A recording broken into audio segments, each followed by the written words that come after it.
What would you get ready to say? I was going to say, what did DL do? Let me tell you. Baby, that voice went up, didn't it? DL is friend. He like, that's my friend. No. He said it's for your games. I told him, yes, it's for your games. Family is sacred. And we know that you don't cross the line when it comes to family. Please. Your mama's so old, the bitch squirt powdered milk out her titties.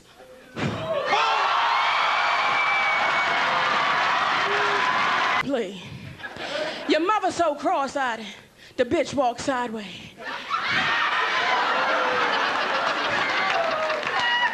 Your mama used to work at the sperm bank, but the bitch got fired for drinking on the job. Right? I do DL's radio show. Yes. DL Hughley is not there. His team is there. Mm-hmm. And Shannon, we having a great time. I mean, baby, we having a great time. We going forward, back and forth. When we get to the end of the show, they say, Monique, you want to play a game? Well, I want to play. I said, sure, sugar. Let's play a game. And it's a game called Would You Rather. Oh. Okay? Now. Monique, you should have said, I'm too old for this game. Wait a minute. We're having fun, baby. Right? We're having a good time, Shannon. Okay. It's the sister there and there's two other guys. We're having a great time. It's a beautiful Black unity cookout. Okay. We're having a good time. Okay. Would you say your wife was your family? Is that considered family? Yeah. So your husband is considered family, Absolutely. Right? Okay. So here we go.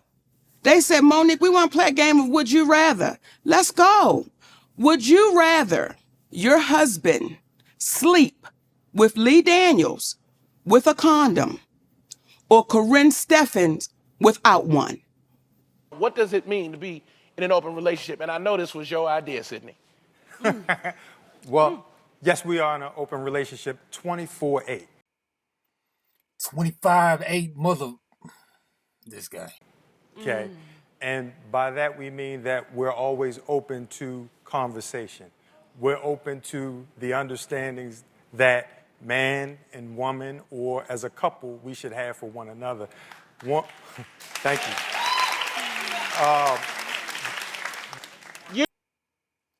What are y'all clapping at? He's alluding to something, but he's saying nothing. I thought he was so straight to the point, Monique. How come he can't make a clear, salient point without talking for 2 minutes? Don't like people like that. What you automatically said, Sydney. This was his idea. And I think that's... Man, Monique kind of popping right there, man. Look kind of good, man. When we first came out with it, everybody said, oh my God, how could Monique let that man do that to her? Whose idea was it? Well, because she's this big woman. And kind of looking like a kind of bigger Gabrielle Union at the moment.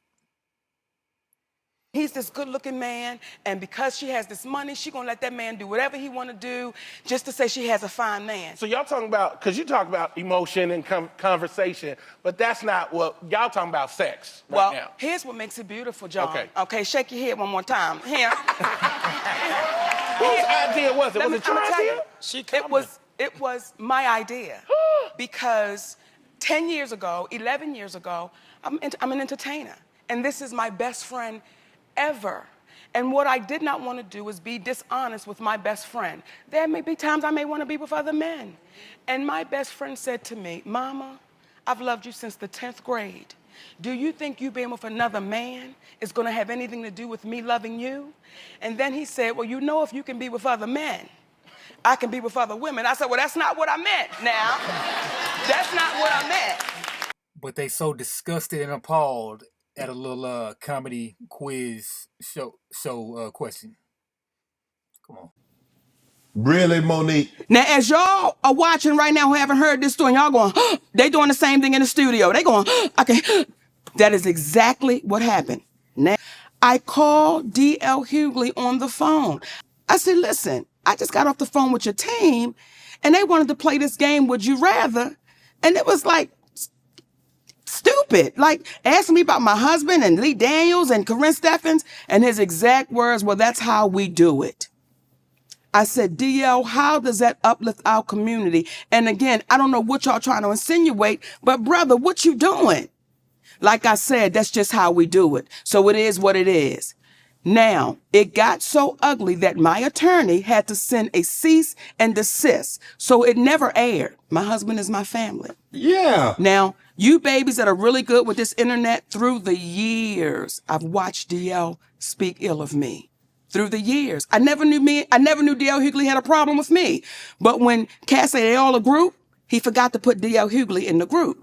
Through the years, I was bitter. I was dangerous with what I was doing, saying that it was inequality. My husband didn't know what he was doing. This went on through the years. Right now, DL is calling her bluff on if that footage really exists.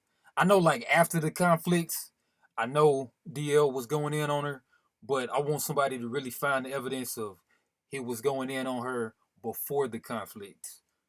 I just halfway looked myself, but hopefully somebody finds it. Prove her point. I was unloved, all of these things. And I said to myself, I'ma see you. I'ma see you. We were scheduled to do a show in Los Angeles. I was the headliner of that show. His name was on it, then his name came off. I didn't question it, but I knew I'ma see him, right? Eventually. Okay, now we have a show in Detroit. Contractually, I was the headliner.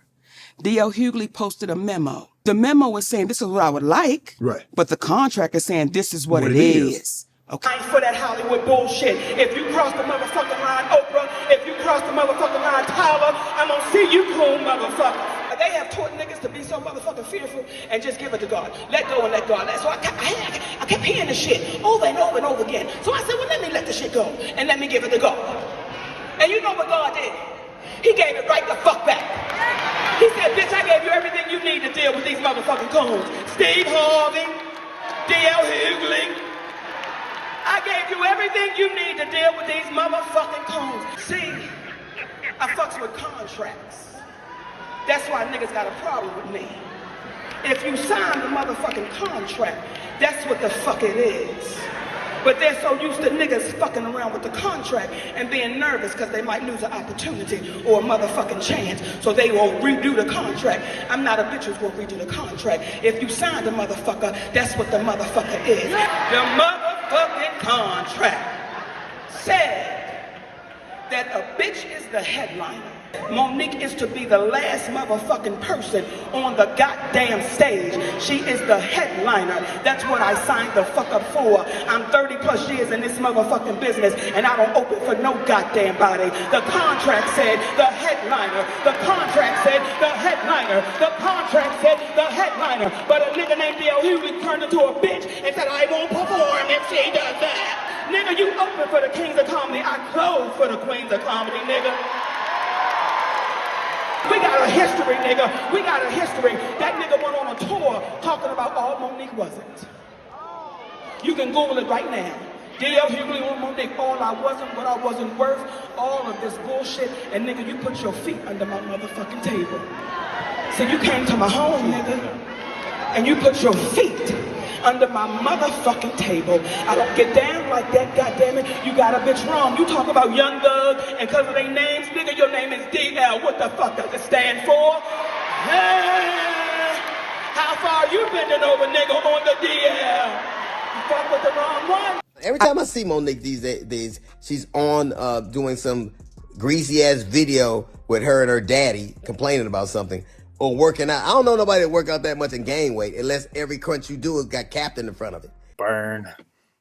But apparently she goes on Club Shay Shay and tells the story about how she came on my radio show and I wasn't there at the time. And my co-host Jasmine Sanders played a game that we played all the time with everybody called Would You Rather. She apparently was so offended by that. I listened to her and I pulled the segment. So if I had been as dismissive as she alleges I was, that segment would have aired. It didn't because I respected her wishes. She's a liar.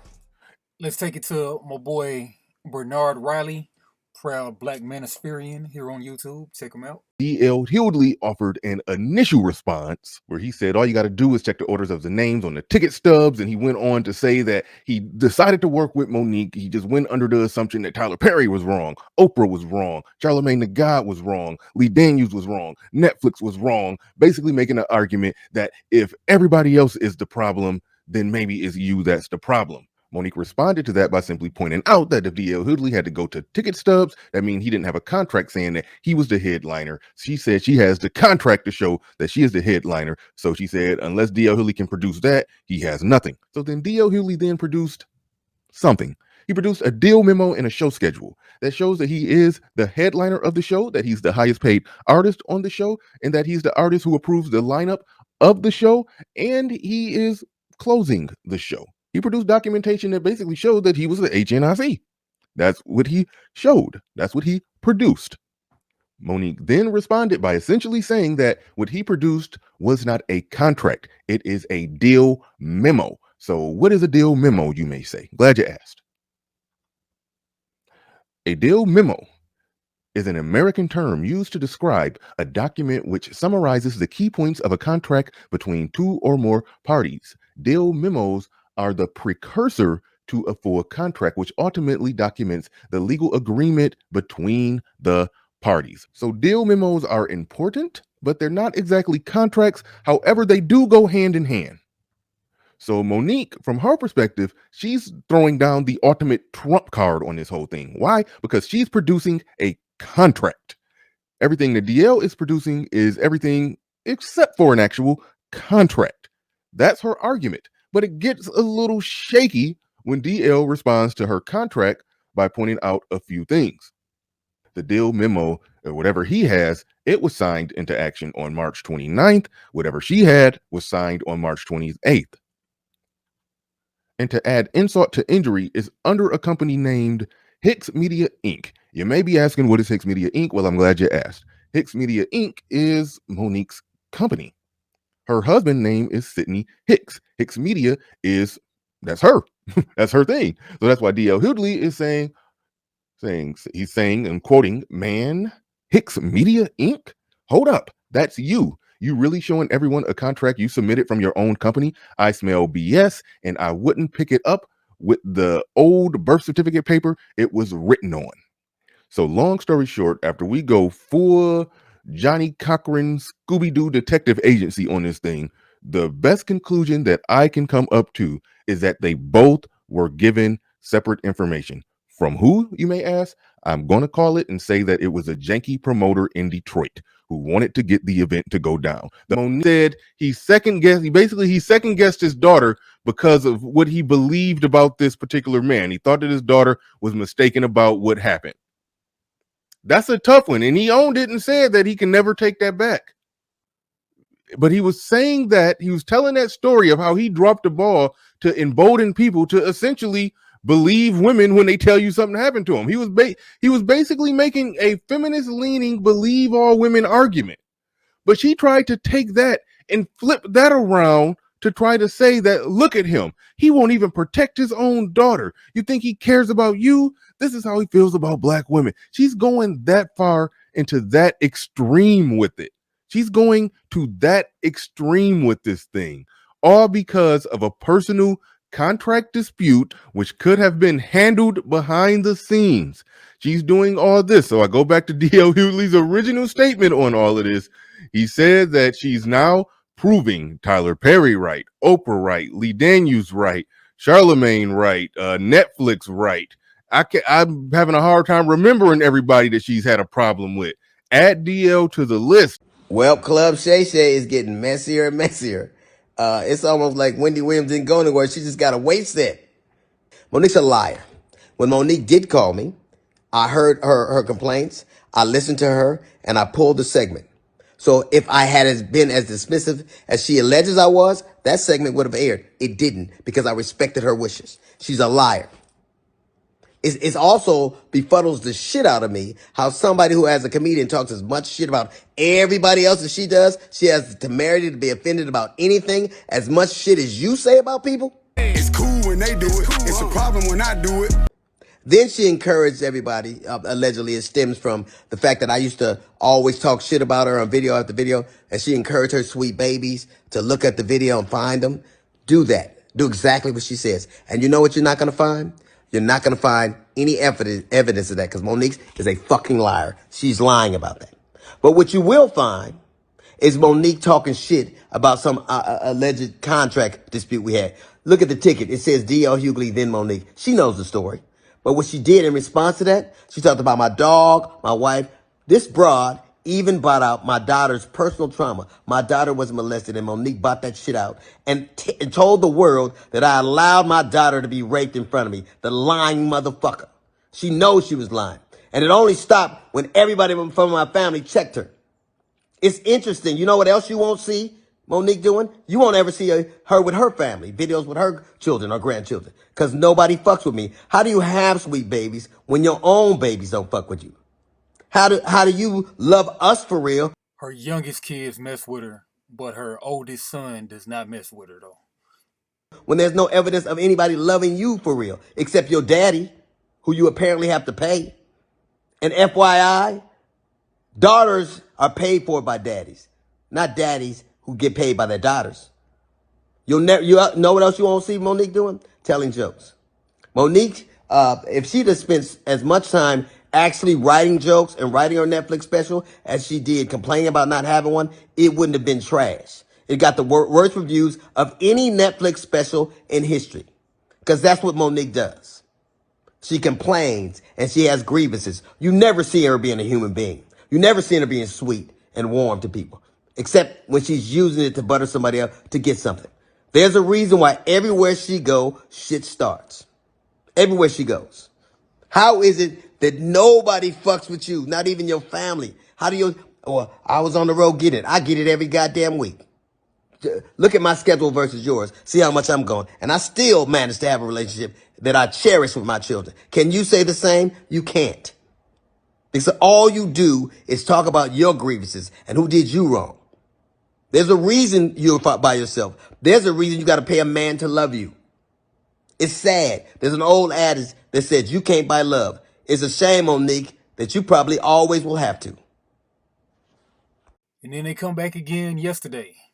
So we got to start off by saying there was an inaccuracy as it regards Monique saying that there was a cease and desist that was given to DL to shut it down. Mm-hmm.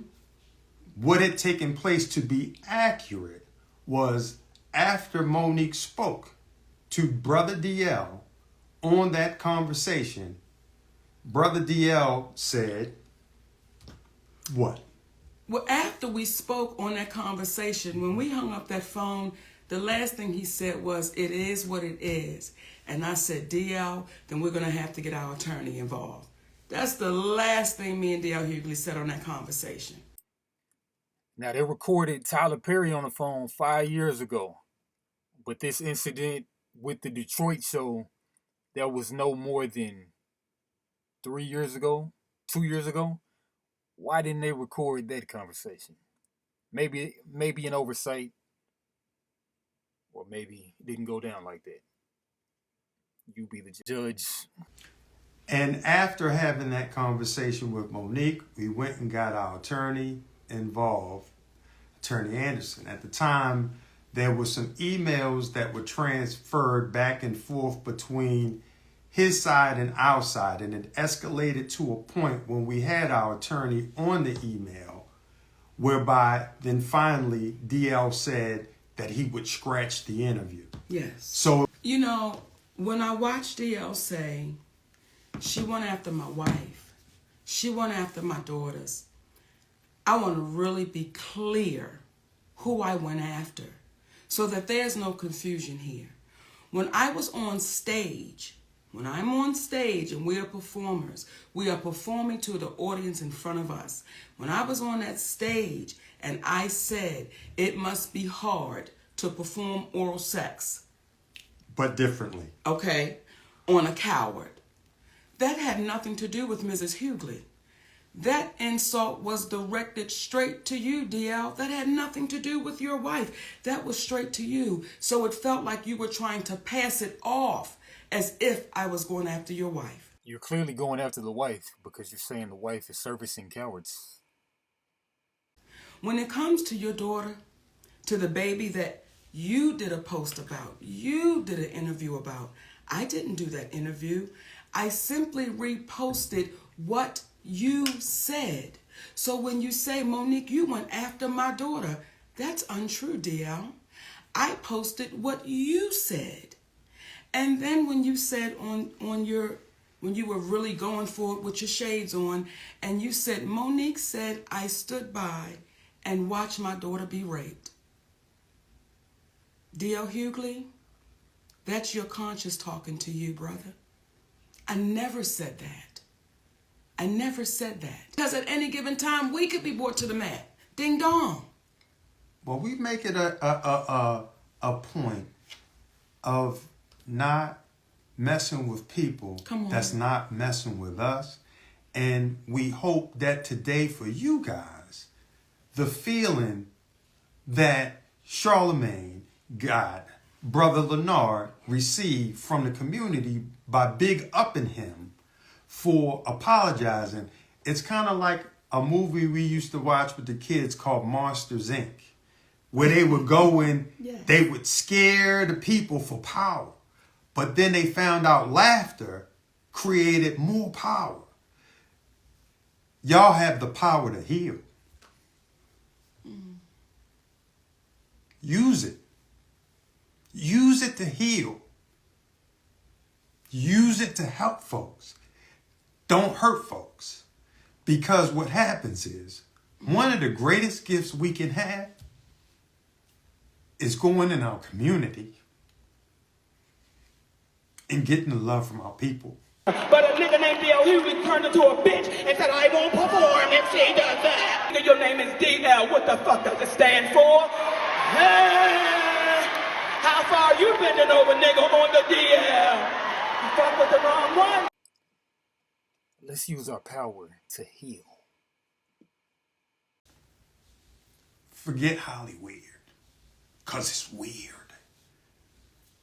Getting the love from our people. So we are proud of you. And I'm emotional about it because I'm happy that y'all got an opportunity to do that for yourselves.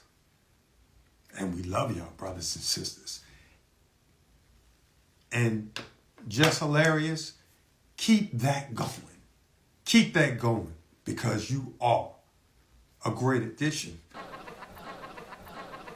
you get up and you get that soul juice. I ain't getting up. What you watching, son? I'm just flipping around, Daddy.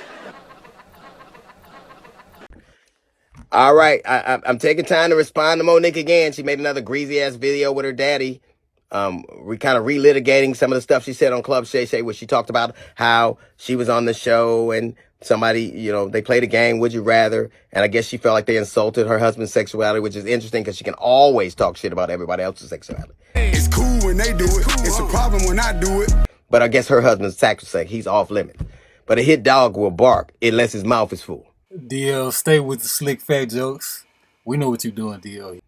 But she talked about, well, she didn't actually call her lawyer. Who the fuck would be afraid of your lawyer? Your lawyer, you mean the lawyer that did your contract?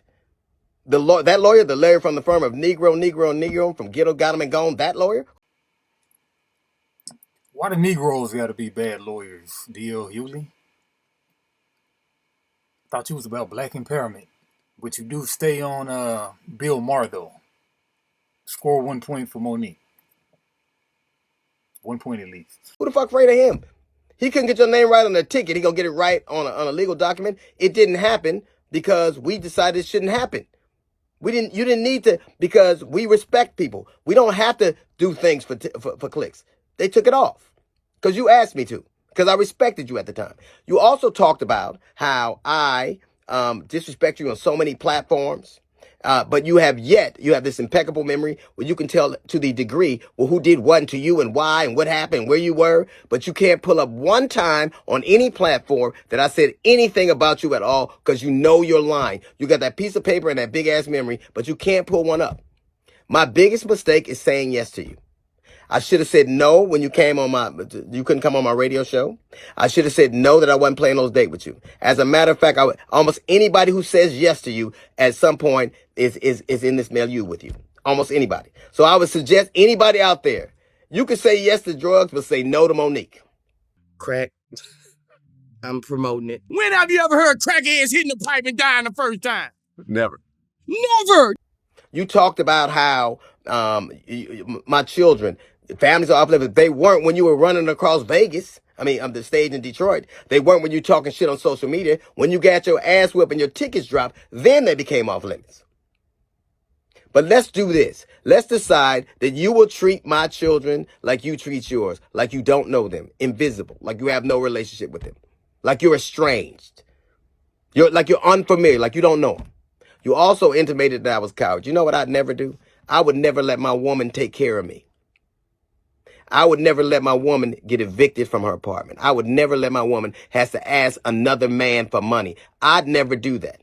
Can your old man say the same? He loves you. Of course, he got to say that. You claim him on your taxes. He's a dependent. He's sitting there with you right now. And everything. Because it ain't like he does anything else. But you never address the salient point.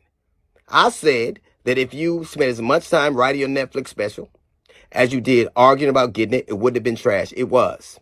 I didn't say it. I defy anybody out there. Stop listening to me. Watch it. Read the reviews.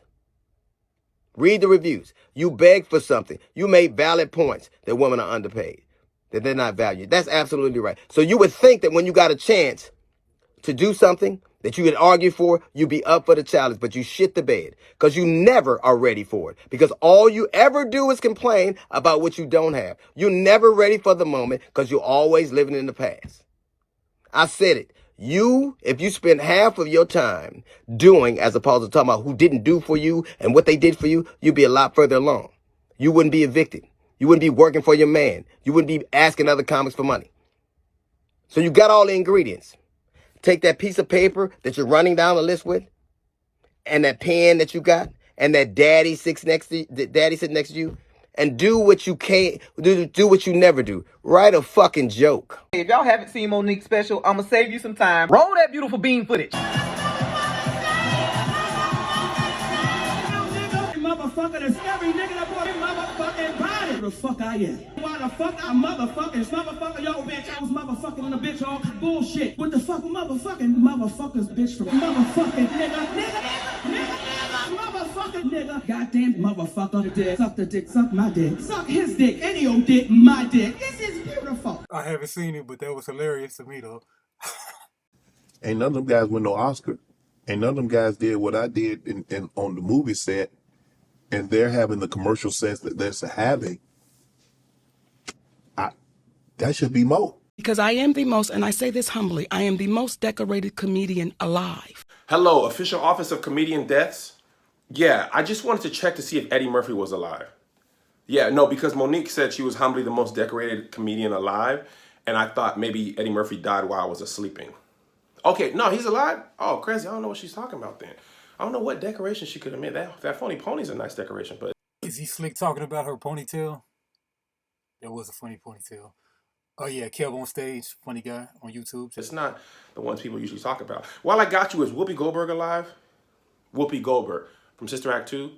Yeah, Cole Bean. Hey, and Colin. Yeah. She is alive too? What is Monique talking about? Yeah, because, you know, Whoopi's one of only 12 people to win an EGOT, which is an Emmy, Grammy, Oscar, and Tony, the only African-American person to do it, and she won the doggone Grammy for a comedy album. So what is Monique talking about, do you think? No, because she called us for a boycott, and I'm like, bro, you can't, that's not a boycottable offense, okay? Black people can't sit anywhere on the bus, boycott. You got offered $500K, not boycott. I thought it was generous. That's just me. I mean, shoot, let me get the 500. I could take it. I'll take 50,000. I might take 5,000 just to be on Netflix because I've never been. Okay, no, while I got you, can you check ticket sales as well? Yeah, because that's another decoration she could be talking about. Has she sold more than Kevin Hart? I think he sold out like football stadiums and stuff. And he had like fire in Madison Square Garden. Yeah, I know. Just Google it if you don't have it in your registrar. No, she probably hasn't sold more tickets than Kevin Hart. What decorations is she talking about? I don't understand. I mean, is she your favorite comedian? Because I don't think, even in public opinion, she's most people's favorite comedian. I think she's funny. No, I do. I think she's funnier than Amy Schumer. But I don't think she's the funniest alive, which could be a decoration. No, it is crazy. Okay, listen, you know what? While I got you, here's why I'm upset, okay? She called for a boycott. She said Netflix was racial and gender biased, okay? Netflix gave Shonda Rhimes a $100 million plus deal, $25 million a year. She black, okay? They gave Dave $20 million on multiple occasions. They gave Crust money. They gave doggone Amy $11 million. The most generosity. I don't know what basis she wants us to boycott. And I'm tired of boycotts being called for everything because, shoot, boycott got to be a serious thing. Okay? No, cool. Yeah, I know. Yeah, you got to get back to work. All right, does she have the most Facebook followers? Does she have more Facebook followers than Kev on Stage? She doesn't? Your boy out here. All right, go. I'm going to let you go. All right, have a great day. If I was a white woman, do you know what my name would be? Wealthy. Melissa McCarthy. 5-year sitcom and syndication. Same track record. The opportunities are not the same. If black people are 15% of the population, and white people are 40% of the U.S. population, of course they're going to have more opportunities. But, not necessarily right, but, you know, it's what it is. Just think about it.